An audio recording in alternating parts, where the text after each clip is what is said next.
दिनैनि जा जोंनि गायसं सान 30थि गायसं सानाव जोङो गोबां आलासिफोरखौ जों लिंनो हायाखै।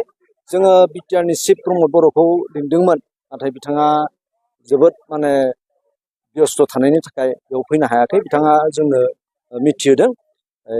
जोङो जोंनि दिनैनि जा हाबाफारि, जोंनि गोजोन थासारिनि थाखाय फारौ बिरहोनाय बे हाबाफारिखौ मावफुंनो थाखाय दुलाराय बर' फरायसा आफादनि मानगोनां लेङाइ गाहाय नेहाथारि बिथां दिनेश ब्रह्मखौ लिंदों आरो बिथाङा नुजाफैबाय, बे हाबाफारिखौ मावबाय।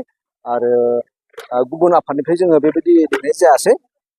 जों लिंदोंमोनब्लाबो बिथांमोना गावबा गाव बिबानाव मुखुब थानायनि थाखाय फैनो हायाखै, जोङो मिथिहोदों। आरो जोंनि मिरु आफादनि साफ्रोमबो बिबानगिरिफ्रा नुजाफैदों। जिल्ला आफादनि आफादगिरि नेहाथारि गुबुन बिबानगिरिफोर नुजाफैदों आरो लोगोसे क'क्राझार जिल्लानि मावथि बिबानगिरि बिथांमोना नुजाफैदों। बर' सावथुन मुलुग बा बर' सिने आर्टिस्ट एस'सिएसन बिथांमोना जोंनिनो लोब्बा आफाद। जों बिथांमोनखौ लानानै थांनाय बोसोराव जों गुवाहाटीयाव सावरायदों। बर' रेडिअ' आर्टिस्ट एस'सिएसन लोगोसे बर' सिने आर्टिस्ट एस'सिएसन, बे मोननैखौ लानानै जों मोनथामजों सावरायदों जे जों बोरैहाय बेजों बे हेफाजाब खालामलायनो हायो। दा जों बे खेबाव जों बे मोननै आफादनिफ्रायबो बेबायदि लिंनाय जायाखै।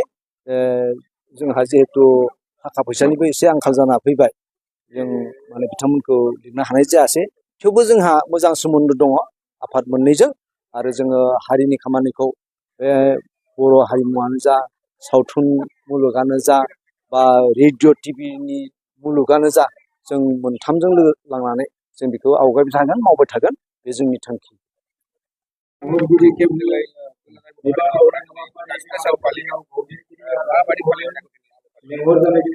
गिबियावनो खुलुमबाय।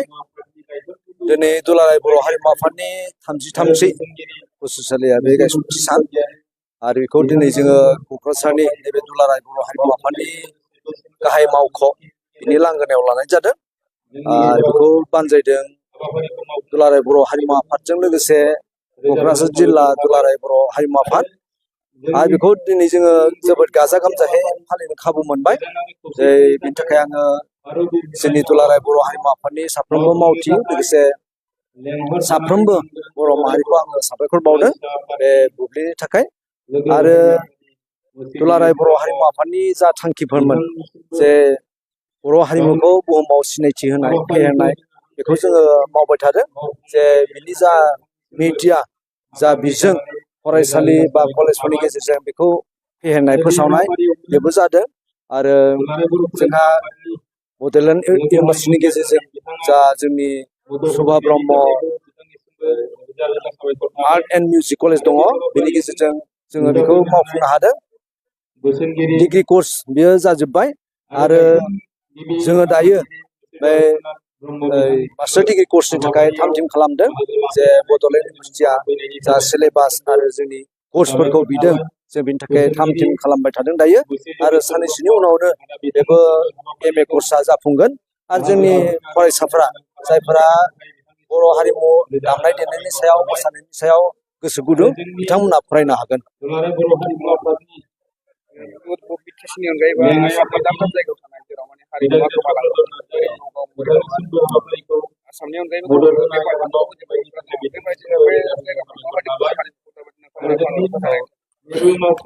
जोबोद मोजां सोंथि।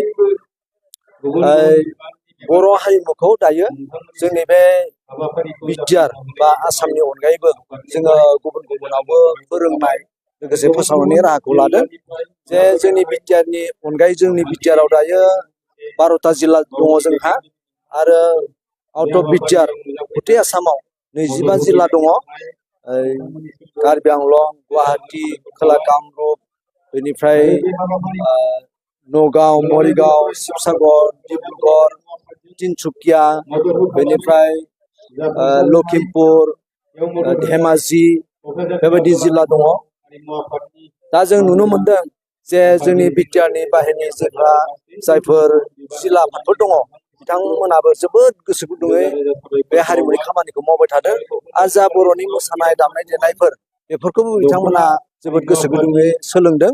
आरो बिनि गेजेरजों नुनो मोनदों जे बर' हारि साफ्रोमबो फिसाफोरा बर' हारिमुखौ मोजां मोनो। बर' हारिमुवा जे हारिमुनि बर' हारिमुवा बेबो मोजां सोंथि दानि जा सरकार बिटिआर सरकार प्रमद बर' सरकार बिथांमोनखौ जोङो साबायखर बावदों जे जोंनि हारिमुजों लोब्बा थानाय जा आयदाफोर खाम सिफुं सेरजा जथा गंगना ओमफ्राय जोंनि गामसा आर'नाइ दख'ना बेफोरखौ जा जिआइटेक खालामबाय बे सरकारनि हेफाजाबावनो जादों जों खावलायनाय लेखायै आरो बेबायदि बिथिंजों नायनो थांब्ला दानि जा सरकार प्रमद बर' सरकार बे हारिमु बेलायाव जोबोद गोसो दङ जोङो दासिमबो जिफोर जों वर्कशप लादों बे वर्कशपफोराव बिथांमोना हेफाजाब खालामदों नंगौ बेयो थार जे जोंनो थोजासे बिथांमोना होनो हायाखै बा इएमफोराबो हेफाजाब होनो हायाखै थेवबो जाय चिफ बिथां मानगोनां प्रमद बर' बिथाङा दुलाराय बर' हारिमु आफादखौ हेफाजाब खालामबाय थादों आरो बिथाङा खोथा होदों जे उननि बेलायावबो आङो बर' हारिमुनि थाखाय मावलांबाय थागोन आरो बिथांनि जा खोथा होनाय बेजों जोङो जोबोद थुलुंगा मोनदों थुलुंगाखांदों आरो बोलो मोनदों हारिमुनि खामानि मावनो थाखाय आरो बेबायदि जुदि थांबाय थायोब्ला जों थारैनो बर' हारिमुखौ जोङो गोग्गोम खालामनो हागोन लोगोसे जोंनि जा हारि बेखौ जोङो गेरेमसा हारि महरै जोङो दाफुंनो हागोन